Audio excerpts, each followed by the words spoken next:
Hi అండి. నేను ఝాన్సీని. చూడండి మా ఇంట్లో 4 రకాల నిమ్మ చెట్లున్నాయండి. ఇదొక రకము. దీనికి యాక్చువల్‌గా ముళ్ళుండవు చూడండి. ముళ్ళనేదే ఉండదు ఈ నిమ్మ చెట్టుకి. కాయలు మాత్రం విపరీతంగా వస్తాయండి. ఇంకా నేను కోసాను. కాయ సైజు కూడా చాలా బాగా వస్తది. కాకపోతే ఇప్పుడు వర్షాలు పడటం మూలాన మనకి వేసిన కొంచెం కంపోస్ట్ ప్రాబ్లమ్ అవుతుంది తప్పితే అంతకన్నా ఇంకేం లేదు. కాయలు మాత్రం చాలా బాగా వస్తుంది. నేను పెట్టి 3 ఇయర్స్ అయింది. 3 ఇయర్స్ నుంచి కూడా నేను కాయలు తీసుకుంటూనే ఉన్నాను. చూసారా ఎక్కడ ముళ్ళనేది లేదు. నాకు అసలు చాలా హ్యాపీగా ఉంటది. అందులో కాయి వచ్చే జ్యూస్ కూడా టేస్ట్ చాలా మార్పు ఉంటదండి ఇది. ఎందుకో మేము మార్నింగ్ లెమన్ వాటర్ తాగుతాము. దానిలోకి ఎక్కువ యూజ్ చేస్తాం దీన్ని. కాయ తీసుకొచ్చుకొని కోసుకొని అంతేనా మన ఇంట్లో వచ్చిన కాయలు కదండి బాగా అందంగా కనిపిస్తాయి. ఇంకో చెట్టు చూపిస్తాను చూడండి. ఇది నా దగ్గర గింజ పడి వచ్చింది మొక్క. డైరెక్ట్ తీసుకొచ్చింది. చూడండి నా దగ్గర వేస్ట్ లో నుంచి వచ్చిన నిమ్మ మొక్క అండి. దీనికి కూడా కాయలు స్టార్ట్ అయిపోయినాయి. కాకపోతే దీనికి ముళ్ళు ఉంటాయి. ఇదిగో చూడండి ఇక్కడ చూపించుకోండి.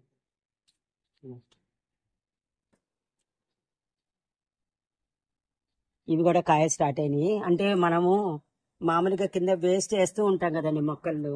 ఆ వేస్ట్ నుంచి వచ్చిన నిమ్మ మొక్క ఇది. నా కాయలు కూడా స్టార్ట్ అయినాయి. భలే టేస్ట్ ఉంటాయి ఇవి కూడా. అంటే అనుకోకుండా వచ్చిన అతిథిలాగా నాకు అనుకోకుండా వచ్చిన మొక్క ఇది.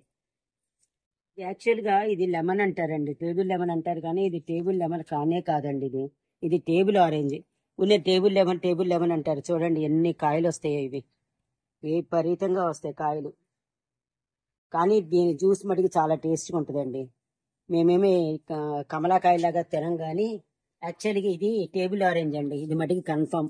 అందరూ టేబుల్ లెమన్ అంటారు. ఇది యాక్చువల్గా ఇది టేబుల్ ఆరెంజ్. ఎందుకంటే మనము ఇట్లా పీల్ తీస్తే చూడండి తొనలుగా ఎంత బాగా వస్తుందో. కానీ విపరీతమైన పులుపు అండి బాబు. ఎంత పుల్లగా ఉంటుందో అంత పుల్లగా ఉంటుంది.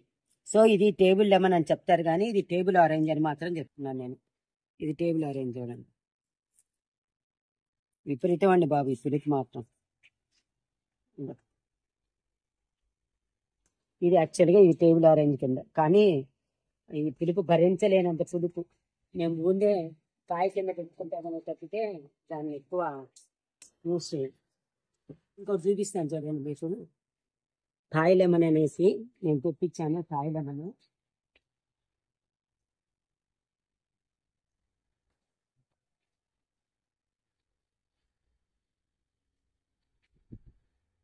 చూడండి. ఇది థాయ్ లెమన్ అండి.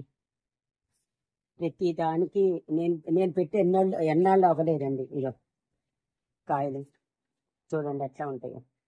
ప్రతి కొమ్మకి కాయ వస్తుందండి. ఇదో ఇది ఇప్పుడు వస్తుందా ఫ్రెష్ కొమ్మలు. లెమన్ లోనే చాలా రకాలు ఉన్నాయి. లెమన్ లోనే 4 రకాలు. ఇది థాయ్ లెమన్, అదేమో టేబుల్ లెమన్, ఇంకోటేమో మనకి గింజబడి ఇచ్చిన ముళ్ళు ఉంటాయి దానికి ఆ లెమన్ ఒకటి. ఇదేమో లెమన్ అంటారు కానీ ఆరెంజ్ అని మాత్రం చెప్తున్నాను నేను. ఏమండి మీరు ఏ మొక్క దొరికినా కూడా లెమన్ అనేది తీసుకొని పెట్టుకోవచ్చు.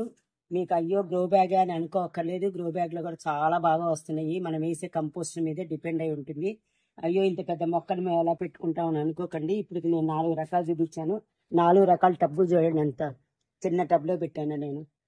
మనం వేసే కంపోస్ట్ మీద ఆధారపడి ఉంటుందండి. అంతేగాని అయ్యో చిన్న టబ్బు మొక్క రాలేదు, కాయలు కాస్తాయో లేవో అలాంటి అపోహలు మాత్రం ఏం పెట్టుకోవద్దు మీరు. చక్కగా కాస్తాయి. చూడండి నేను పెట్టి అన్నాళ్ళు అవ్వలేదు, ఎంతెంత కాయలు వచ్చినాయో చూడండి. అదే నాకు ఇంకా నేను కొయ్యను కూడా కొయ్యలేదు. ఎందుకంటే దీని సైజ్ ఎంత అవుతుందో నాకు తెలియదండి. ఇంకా ఇప్పటికే ఇంత కాయలు ఉన్నాయి కదా, సైజ్ ఎంతవరకు వస్తుంది ఎంతవరకు పెండింగ్ అంటే ఒకసారి కోసి చూస్తే సార్. ఇంకా మనకు తెలియదు కదా, సైజ్ తెలియదు కదా. ఉంటానండి. మీరు కూడా చక్కగా హ్యాపీగా టెర్రాస్ గార్డెన్ మెయింటైన్ చేసుకుంటూ ఆర్గానిక్ ఫుడ్ తింటూ హెల్త్ బాగుంటూ ఎక్సలెంట్గా ఎంజాయ్ చేయండి. ఉంటానండి. బాయ్.